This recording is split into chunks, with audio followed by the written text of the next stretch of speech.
Well, YouTube, it's been a while since I've actually made a video for my That Movie Guy 777 account. And if you're probably guessing what the lack of videos is, probably one of your guesses is school. And if you guess school, you are correct, because school has just been so time consuming with just homework and all just other stuff. Just activities and other stuff. I'm just haven't been able to just actually go on the internet or do any fun activities or even like watch movies.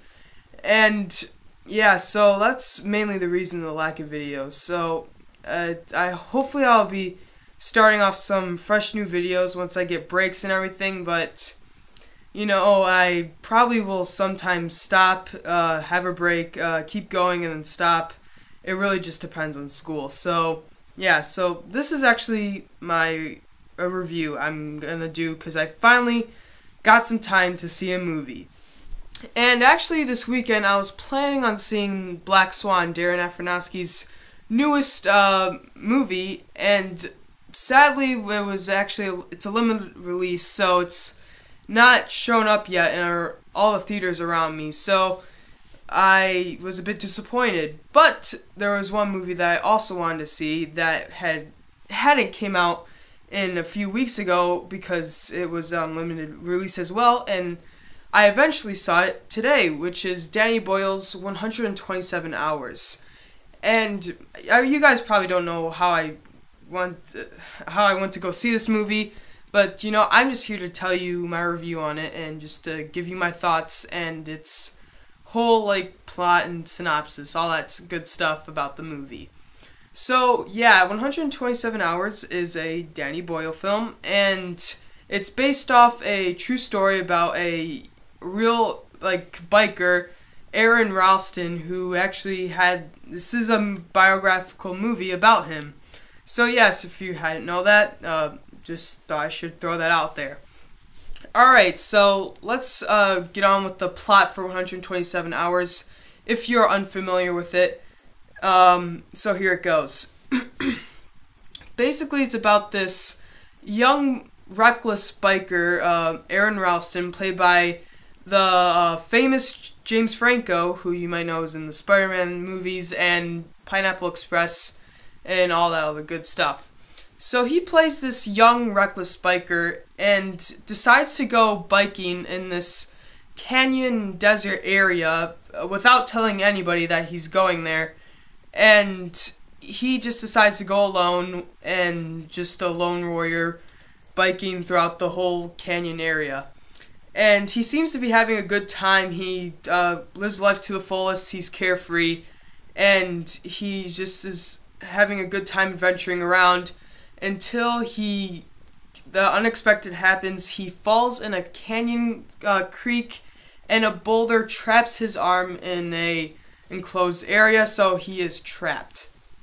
And this is where 127 Hours takes off. So basically it's about Aaron Ralston trying to survive and get out of this very tight and claustrophobic situation, and it eventually results into him having to do some pretty bloody and gruesome stuff in order to get out. Alright, so that's basically the whole synopsis for 127 Hours. Now, this being a Danny Boyle film, the one thing I really like about his movies is that he really knows how to capture the grittiness and what should I say, handheld feel of a movie. It's almost as if he's making a perfect movie with a handheld camera, and it just looks very just very grittily digital. It's really hard to describe. If you've seen 28 Days Later and Slumdog Millionaire, you really see how he just films his movies and everything with if you know what I mean, and you just can kind of see that feel in all his other movies, then he really presents it really great in this movie. You can definitely tell this is a Danny Boyle film. Now, this movie is just mainly about this young guy getting his arm stuck in a boulder and just him trying to get out for the rest of the whole movie, and just him thinking about his life and the mistakes he's made and just all this other family stuff he's been thinking about. And one thing I really liked is that even though this is like just all about this one guy just sitting, thinking, trying to survive, it just always has new, fresh ideas. It is a very original movie. You can definitely see this being a classic from now on, and just I definitely like future viewers in the movie fans in the future will probably definitely look back on this movie as a classic, because this movie is, in my opinion, is one of the best movies I've seen of all year. Definitely in my, I'd not say top 5 of the year. There's actually, quite frankly, there's been a lot of great films out this year, and I have to say it's around my top 10 because it's been just quite a tough decision. I still have to see what Black Swan is going to be like, but yeah, 127 Hours is definitely a favorite of mine. And just the cast is perfect for this movie. James Franco is phenomenal. He's definitely deserves an Oscar for Best Actor, because I believe he's being nominated for Best Actor, and I probably guessing he's gonna win because he does just an unforgettable performance in this movie.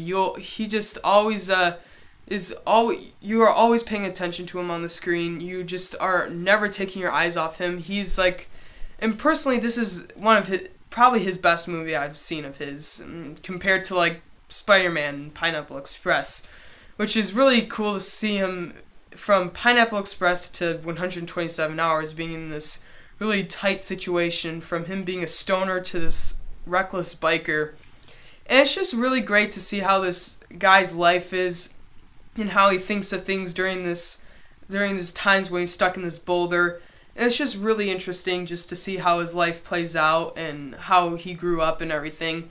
And it's definitely a real important part of the movie, and it's always a great way to put that in a movie just about like just how you're stuck in this one area and just kind of like how you would react to it. So it's kind of really knows how to capture your feeling of the movie. Now, a lot of people are thinking about the amputation scenes, the scene where the guy has to amputate his arm, and what you guys are probably wondering what I think of it. Now, I've seen a lot of pretty gruesome and gory stuff, and people have been actually passing out during the scene, and it's very if you're a very squeamish person and you haven't seen many gruesome and disgusting stuff, then this movie is gonna definitely get to you, because there's this one scene where he's have to cut a tendon. I'm not sure, I don't think this is a spoiler, but this scene is just brutal because it's just really nasty, just seeing him cut into his arm.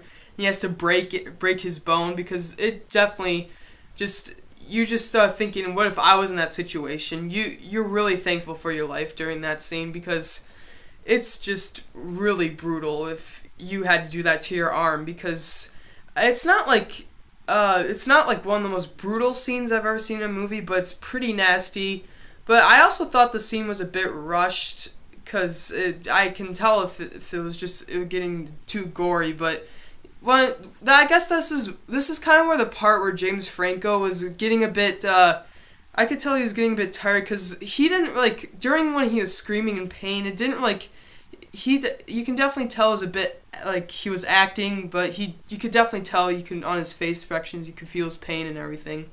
So the amputation scene was a real showstopper in this movie. So yeah, overall 127 Hours is a must-see. If you can't see in the theaters for whatever reason, it's still a great movie to rent at home. And either way, if you see it at home or see it in the theaters, see it in the theaters if you can. But if you can't, definitely once it comes out on DVD, definitely rent it, because this is a must-see in my opinion, and one of the best of the year. So yeah, that was my review for 127 Hours, and yeah, that was the end of this review.